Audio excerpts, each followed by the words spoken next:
Greetings, everyone. It's Baba Will. I'm here to talk to you about passive aggressive behavior, um, especially when they're displayed in relationships. You know, again, I often preface my discussions regarding relationships by saying that, people are not perfect. There's no perfect system. There's no perfect person. There are no perfect relationships. In fact, it's the human behavior is quite complex. But there's an aspect in how people interact with each other that I find very interesting. Uh, I'm going to talk about some of the signs of passive aggressive behavior.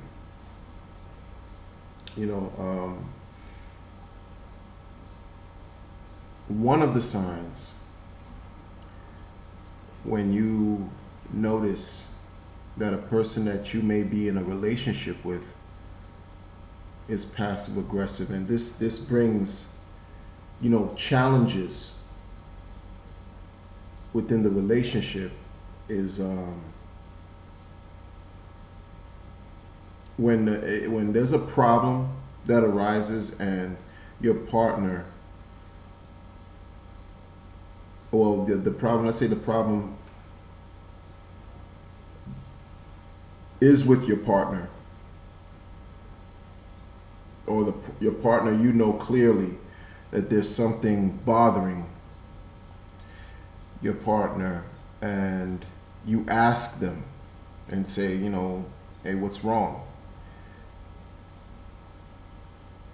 And they say nothing is wrong. Meanwhile, you clearly know something is wrong. That's an example of passive aggressive behavior. Another example of passive aggressive behavior is the way the person behaves. It doesn't support what they're saying to you. So, in other words, the person said nothing is wrong,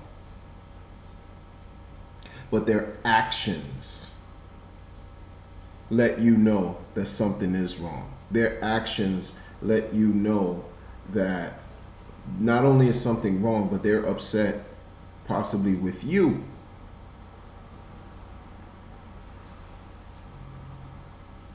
There's a contradiction. They behave in ways that contradict what they're saying. They behave in ways that tell you, no, there's a problem. You're saying you're not upset, but you might be throwing things around. Let's say if you're living together, they're throwing things around in the house. They're slamming doors. They're doing little things to let you know that something is disturbing them.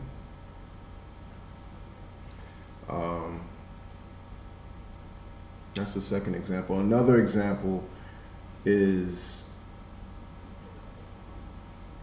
when you as a person on the receiving end of the passive aggressive behavior is trying to address, you're trying to speak or communicate with the person who's displaying the passive aggressive behavior, and they are reluctant or hesitant to meet with you, to address the problem with you, to essentially confront you. That's another example. That's another clear indication of passive aggressive behavior. And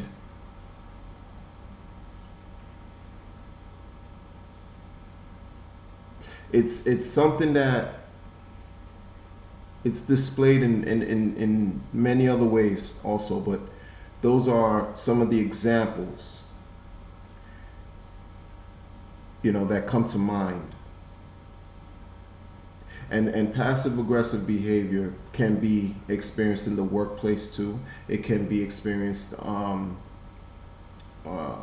relatives, family members, social circles, all types of different environments. But when we're talking about relationships now, intimate relationships, and when passive aggressive behavior displays itself in these relationships, it can cause a breakdown. It can cause discord. It can cause conflict. It can create problems.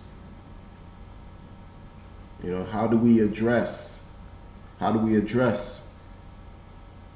the problem without creating a bigger problem? You know, how can these conflicts be resolved?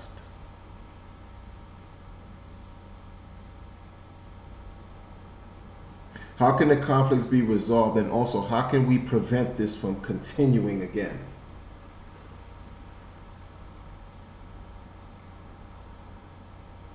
People have different answers. My answer might not necessarily work for you, but this discussion is purposely created to provoke thought.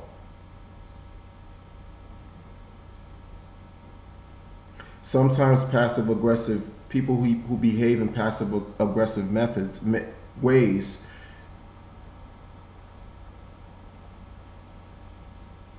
are, well, they display they'll indirectly or subliminally throw jabs at you or throw digs at you. Or, for example, they would, you know, if you need someone to, like your partner, if you need your partner to, let's say, wash the dishes, you know, it's their turn to wash the dishes, and you tell them they'll wash the dishes, but they'll do it in a way real quick and will do a poor job at it, just because they're upset with you and they're trying to show you through their actions that they're upset. And it's difficult because people don't read minds, and when a person is behaving in a way that's passive aggressive, that forces you to think that, does this person want you to read their mind?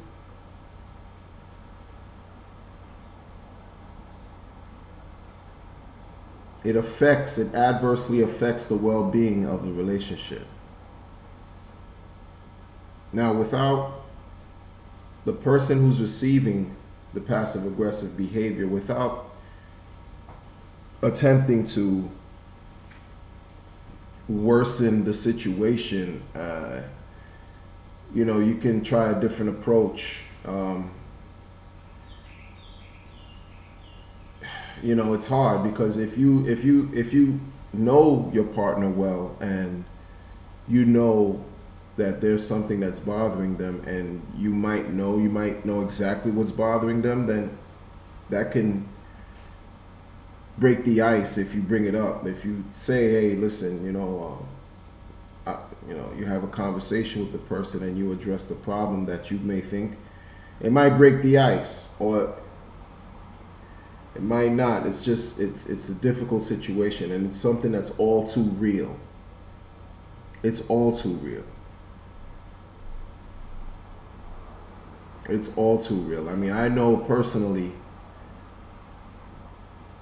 you know, people who behave in these ways, personal life, professional life, everything. I mean, they're out there.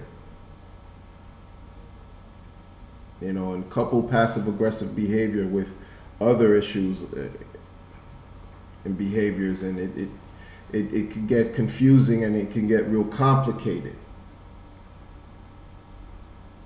But one thing is for certain, it doesn't feel good to be on the receiving end of passive aggressive behavior. It doesn't feel good when the person who's being passive aggressive uses it as a manipulating way to get their point across. You're smiling. You can't, smile at me while you're punching me. That's,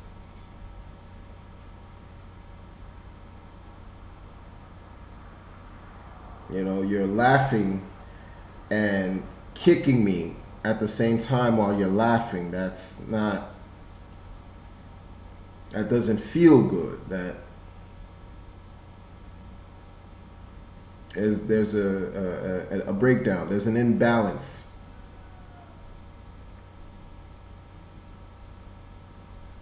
So how do we address it?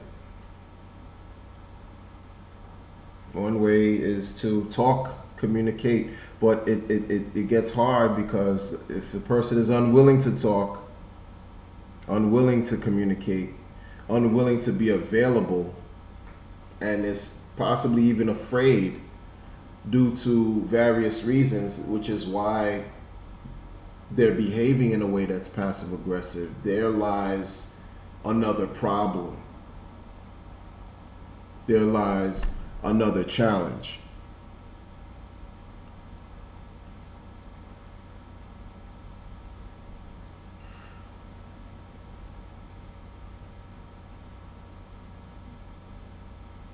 It's not easy. It's difficult.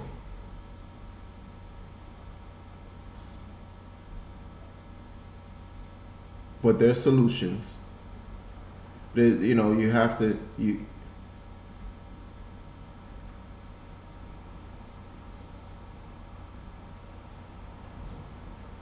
the person who's on the receiving end of passive aggressive behavior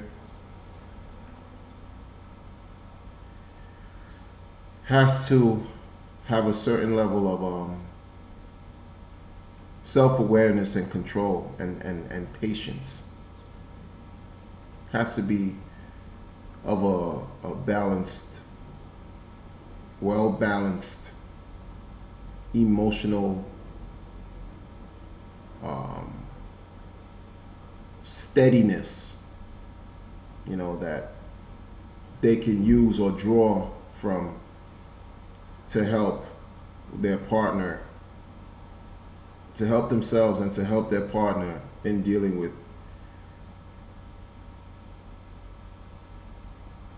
passive aggressive behaviors.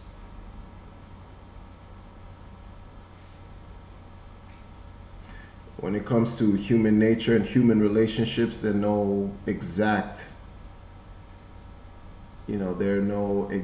formulas that we can extrapolate and say, okay, for passive aggressive behavior, this is what you do. For bipolar behavior, this is what you do. For people who are borderline, this is what you do. This is what you do in relationships when they're dysfunctional. 1, 2, 3. There are no cookie cutter ways that we can just apply to everything, because every relationship is different. There are general similarities on the surface, that are clear, sure. But when you sort of analyze and take a deeper look within the unit and the bond between two individuals, the scope and the focus,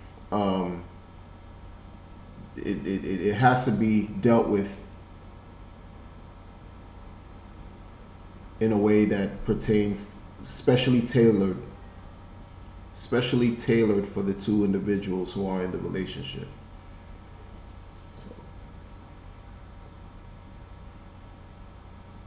Sort of like a person who's dealing with a person.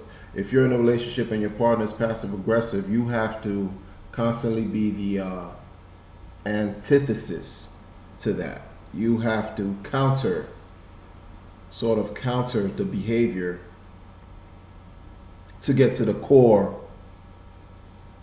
of the root of the problem, and hopefully fix fix it, fix the issues, to then move on.